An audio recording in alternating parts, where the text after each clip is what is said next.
Fala, torcida do Mengão, bora aqui para mais uma notícia, mais um conteúdo, trazendo para vocês as últimas informações do Mengão.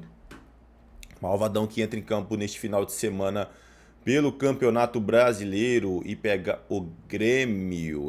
Malvadão, líder absoluto. Flamengo aí enfrenta o Grêmio no Maracanã, já tem mais de 60 mil torcedores garantidos. Já foi esgotado, na verdade, os ingressos. Pessoal, vamos aqui com o Globo Esporte de hoje, 30/8, sabadão. Deixando aqui, pessoal, se não é inscrito no canal, se inscreva. Deixe seu like e o seu comentário, que isso faz uma enorme diferença pra gente aqui dentro da plataforma. Não se esqueçam de comentar aí qual é a sua expectativa para esta partida contra o Grêmio. A imprensa gaúcha tá jogando toda a responsabilidade para cima do Flamengo, achando que isso pode pesar de alguma forma. Pessoal, agora sem mais enrolação, bora pro Globo Esporte de hoje.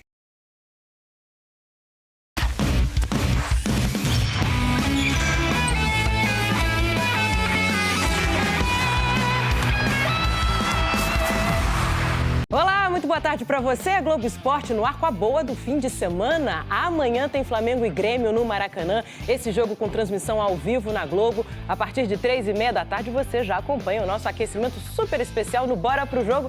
Bola rolando às 4. Também amanhã o Fluminense pega o Santos na Vila Belmiro e o Vasco encara o Sport lá no Recife. Quem joga hoje é o Botafogo. A Globo transmite a partir das 3h30 da tarde. A bola rola às 4. Lívia Laranjeira já está lá no estádio. Conta pra gente como é que tá a preparação do Flamengo para esse jogo, minha amiga. Boa tarde para você. Tudo bem, Débora? Boa tarde a todos. Olha, vai ser o retorno do Flamengo aos gramados depois daquele já histórico 8-0 sobre o Vitória, e os ingressos já estão esgotados, tá? Expectativa de 65 mil torcedores por aqui amanhã. Agora, falando da preparação, o time tem pelo menos uma mudança certa. O Alexandro tá lesionado, foi até cortado, né, da seleção brasileira, e o Ayrton Lucas deve ser titular. No meio, o Jorginho ainda é dúvida. Ele sentiu um desconforto, treinou separado ao longo dessa semana e ficou de ser reavaliado na atividade de hoje. Se ele não tiver condições, aí Alan e Everton Araújo brigam por essa vaga, com o De La Cruz também correndo ali por fora. Agora, quem não é dúvida é o Arrascaeta, peça fundamental desse time, artilheiro do Flamengo na temporada e que chegou à marca de 100 assistências com a camisa rubro-negra. O Samuel Lino chegou a dizer que jogar com ele é como jogar com o Griezmann, craque francês, campeão do mundo, com quem ele atuou lá no Atlético de Madrid. Por tudo isso, a diretoria traçou como prioridade a renovação, resolver a questão da renovação do contrato do Arrascaeta até o fim desse ano. Ele tem um vínculo até o fim do ano que vem e nessa data FIFA já deve retomar as conversas. Tá com muita moral a Arrasca, e a moral é tanta que até presente da diretoria ele está recebendo, a gente mostra na reportagem. Num primeiro momento parecia ser, uma varinha mágica, mas com o passar do tempo deu para entender melhor o presente. Era uma batuta pro maestro Arrascaeta. Uma homenagem do Flamengo ao jogador que, na goleada contra o Vitória, se tornou recordista de assistências na história do Campeonato Brasileiro. O Arrascaeta, de novo, com um toque só, ele coloca em condições. Um orgulho muito grande poder ficar com uma marca tão grande em um futebol tão importante como esse brasileiro no mundo. Assim que isso aqui é uma motivação extra para continuar ajudando o time e meus companheiros. Tem companheiro que chegou há pouco e já encantou a torcida. O espanhol Saúl. 3 jogos como titular, 3 vitórias. Em julho, o Flamengo perdeu um dos principais jogadores do meio-campo, Gerson, contratado pelo Zenit. Aí, o Flamengo achou melhor chamar o Saúl. Entre 2015 e 2020, ele foi um dos principais nomes do Atlético de Madrid. Chegou até a seleção espanhola. Em 2021, foi emprestado para o Chelsea, onde jogou com o Jorginho, atual companheiro do meio-campo rubro-negro. Juntos disputaram 3 partidas pelo clube inglês com 100% de aproveitamento. Se a gente somar as 3 vitórias recentes pelo Flamengo, dá para dizer que a dupla nunca perdeu jogando lado a lado. No meio desse ano, o Saúl chegou a acertar a ida para o Trabzonspor, mas desistiu no último instante. A família do jogador não se mostrou muito entusiasmada com a mudança para a Turquia. Aí, o Flamengo entrou na jogada e ofereceu um contrato. Um movimento raro no mercado.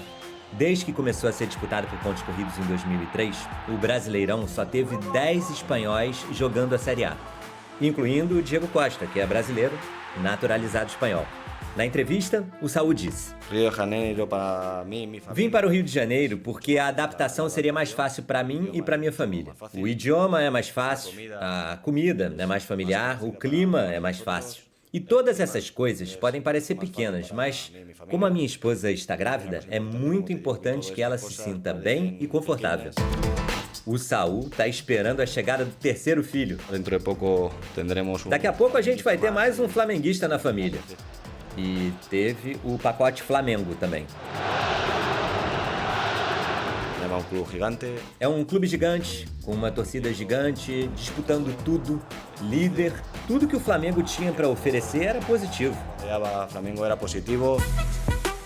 O Saúl estreou pelo clube na Copa do Brasil, oitavas de final contra o Atlético Mineiro. Entrou no segundo tempo, mas não foi muito efetivo para evitar a derrota rubro-negra no Maracanã. Nessa partida, o espanhol jogou mais adiantado, pelo lado direito. Depois, nos jogos em que atuou como titular, foi volante, ao lado do Jorginho. E não saiu mais do time. Nos treinamentos, o Felipe Luiz viu que eu estava disponível e preparado para jogar mais atrás. Ele sabe que estou à disposição para jogar em qualquer posição. Acho que na minha carreira já joguei em todas as posições. Chegada do novo filho, reconhecimento da torcida, time vivendo grande fase. O novo Coringa do Flamengo, por enquanto, não tira o sorriso do rosto. É pra estar feliz mesmo, tá mandando bem. O Vasco enfrenta o Lanterna. Fala pessoal, sejam todos bem-vindos, torcida do Mengão. Bora aqui para mais um conteúdo, mais uma notícia, trazendo para vocês as últimas informações do Malvadão. Mengão que entra em campo neste final de semana contra o Grêmio. Pelo Campeonato Brasileiro, líder absoluto, o Malvadão, né, vive uma excelente fase. Pessoal, vamos aqui com o Vene Casagrande atualizando as últimas informações do Malvadão, deixando os créditos ao canal do Vene Casagrande na plataforma do YouTube. Pessoal, se não é inscrito no canal, se inscreva, deixe seu like e o seu comentário. Isso faz uma enorme diferença pra gente aqui dentro da plataforma. Não se esqueçam de ativar o sininho das notificações para ficar por dentro de tudo que acontece com o Mengão. Agora, sem mais enrolação, bora pro conteúdo. Até o MC Pose falando nas redes sociais, não gostou nem um pouco, reclamando. A gente sabe como o cantor ele é muito flamenguista e como ele costuma comentar de Flamengo, mas não foi só ele. Eu vi muita gente nas redes sociais revoltada, em grupos de WhatsApp também, com o fato de Andrés Pereira ter ido para o Palmeiras e piorou a situação quando ele mandou uma indireta ao Flamengo. Eu interpretei como uma indireta.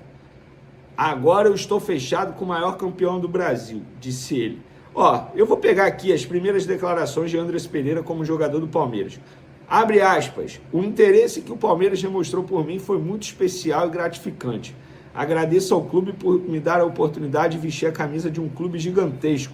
Não vejo a hora de chegar ao Brasil e jogar. Recebi inúmeras mensagens que me deram a certeza que tomei a melhor decisão quando aceitei a proposta do Palmeiras.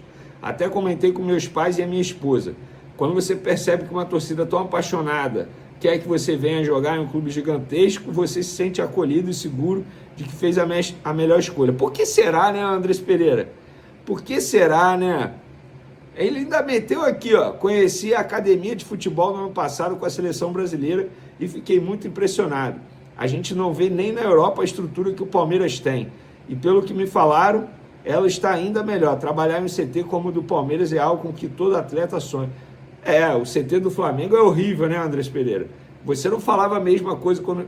Gente, olha só, na boa, eu não estou aqui dizendo ou querendo dizer que o Andrés Pereira tinha que ter vindo ao Flamengo. Não, na época eu era contra a permanência dele e hoje em dia eu não iria ser a favor da contratação dele.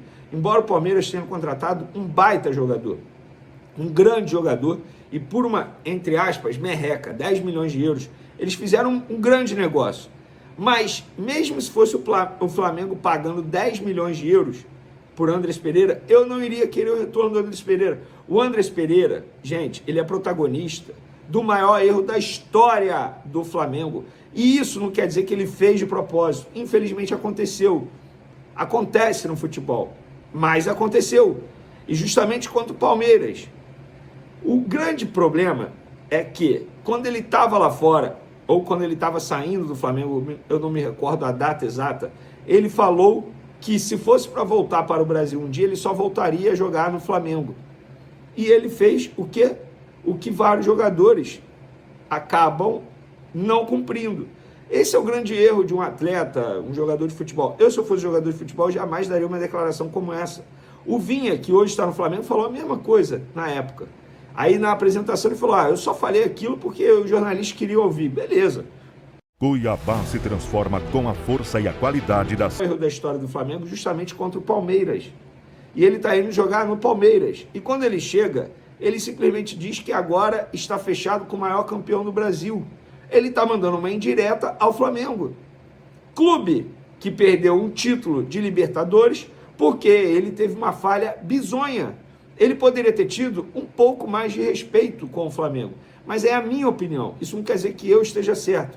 E você do outro lado? E outra, repito, isso não quer dizer que eu estava querendo o retorno dele, mesmo ele sendo um grande jogador. Não.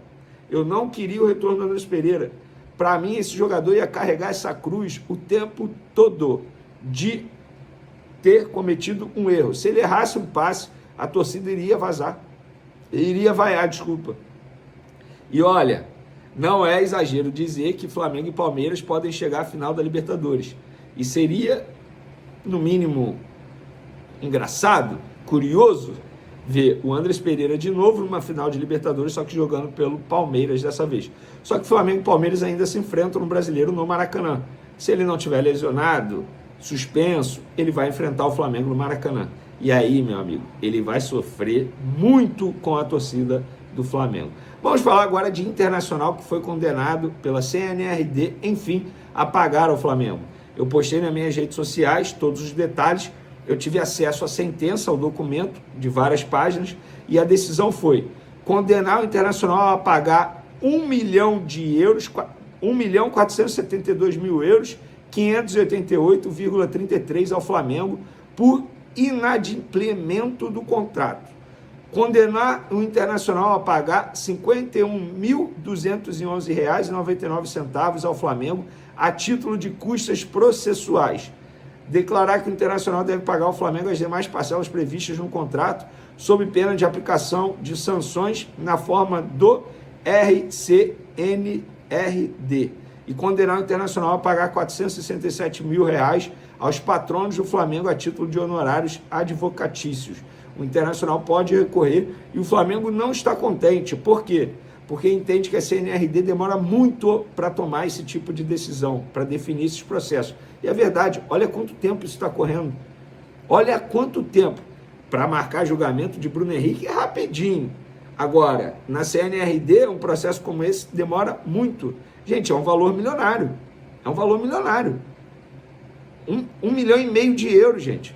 Dá mais de, 8 milhões de reais. Se vai recorrer ou se vai pagar. Lembrando, como disse aqui na decisão, o Internacional tem que pagar as demais parcelas também. Porque isso aqui é referente a algumas parcelas que estão em atraso. Tem as demais parcelas, que vai até 2027. Nossa, o Flamengo vendeu muito mal o Thiago Maia ao Internacional. A grande verdade é essa. Eu bato palma para a última gestão em negociação, mas essa negociação foi muito mal feita. Para finalizar nosso vídeo, Vitor Hugo, tchau, tchau, vai sair do Flamengo. Jogador que não estava sendo aproveitado, foi quase para Portugal, depois voltar atrás por conta da repercussão negativa. Pouco era relacionado por Felipe Luiz. Está sendo emprestado ao Santos até dezembro de 2026. Viaja domingo já. E a grande curiosidade dessa negociação é o Corinthians estava também ali na briga para levar o Vitor Hugo pau a pau. No fim das contas, foi o jogador que escolheu o Santos. Sabe por quê? Porque ele quer jogar ao lado do Neymar. E isso não é brincadeira. Isso é sério. E zero julgamento. Neymar é ídolo de muito jogador, inclusive da idade dele. Então, assim, zero julgamento. Só que o Corinthians perdeu um jogador por conta do Neymar. Então, enfim. Mas, galera, eu não tenho acesso ainda se foi obrigação ou opção de compra, mas o Flamengo está, digamos assim, na parte jurídica, muito bem protegido, porque se o Santos tiver que pagar o Flamengo, tem ali garantias bancárias, tá? Podem ficar tranquilos em relação a isso. Para finalizar nosso vídeo, galera, nesse domingo, a nova patrocinadora Master do Flamengo vai estrear, né, na camisa do Flamengo, vocês já sabem, e essa empresa está organizando uma série de ações, mosaico 3D, e sabe o que eu descobri? Que um dos cantores que vai estar participando dessa festa é o Alexandre Pires, galera. Quem aí é das antigas, gosta do Alexandre Pires, ele vai fazer um pocket show, um show pequenininho ali no intervalo, com cerca de 2 músicas no intervalo, para poder comemorar essa parceria aí que está se iniciando, e tomara que inicie com vitória do Flamengo. Para mim o Flamengo é muito favorito para ganhar do Grêmio. Chega a ser engraçado a imprensa gaúcha jogando uma pressão muito grande para cima do Flamengo, e acho que esse vai ser o maior desafio do Felipe Luiz para esse jogo: controlar o oba-oba entre os jogadores e fazer com que a torcida entenda que não vai ser todo jogo que vai ser vitória, show, como foi contra o Vitória. Então, acho que o Flamengo é favorito, mas lembrando, não será sempre um show, não será sempre uma goleada. O que importa nesse Campeonato Brasileiro é vencer. E dos 3 primeiros colocados, o Flamengo tem um adversário mais tranquilo, digamos assim. Pega o Grêmio em casa. O Cruzeiro pega o São Paulo. Não me recordo se é no Mineirão ou fora de casa, mas independentemente disso, é um adversário difícil. E o Palmeiras vai pegar quem? O Corinthians, pô. Olha isso. Então o duelo do Flamengo é o mais fácil, com certeza. É isso, galera. Tamo junto. Até o próximo vídeo. Beijo, abraço. Fui! É isso aí, torcida do Mengão, e bora para mais uma notícia. Bruno Spindel é demitido pelo Flamengo. O diretor estava no clube desde a gestão de Eduardo Bandeira de Melo. Bruno Spindel foi demitido pelo Flamengo nesta sexta-feira. O dirigente estava no clube desde a gestão de Eduardo Bandeira de Melo e ganhou protagonismo no futebol durante a administração de Rodolfo Landim, assumindo o cargo de diretor executivo em 2019. Ele perdeu espaço no departamento depois que BAP foi eleito e vinha atuando nos bastidores. A decisão pela saída neste momento veio da presidência. O diretor não era mais figura frequente no Ninho do Urubu e estava praticamente sem função. Com José Boto à frente do departamento de futebol e das negociações, Spindel atuava como uma espécie de assistente do diretor de futebol, auxiliando no processo posterior à conclusão de uma contratação. A informação da demissão foi publicada primeiramente pela coluna Fla. Um movimento feito pelo Flamengo nos últimos dias ajuda a explicar a saída de Bruno Spindel. Lucas Lima assumiu o cargo de gerente de negociação e contratos. Ele era coordenador administrativo de futebol no clube desde 2019 e foi promovido para atuar mais próximo de Boto. Nos últimos 6 anos, Spindel teve papel de destaque no Flamengo. Ele trabalhava como uma espécie de negociador e estava envolvido diretamente em todas as tratativas de chegada e saídas de jogadores, ao lado do ex-vice-presidente de futebol Marcos Braz. No final do ano passado, o diretor foi elogiado por BAP, que tomou a decisão de mantê-lo no clube em 2025. Foi o atual presidente que levou Spindel ao Flamengo no passado, quando ele atuou como gerente de marketing e CEO do clube na gestão de Eduardo Bandeira de Melo. É isso aí, torcida do Mengão. Eu agradeço a vocês pela companhia. Se não é inscrito no canal, se inscreva, deixe seu like e o seu comentário. Isso faz uma enorme diferença para a gente aqui dentro da plataforma. Não se esqueçam de ativar o sininho das notificações para ficar por dentro de tudo que acontece com o Malvadão. Valeu!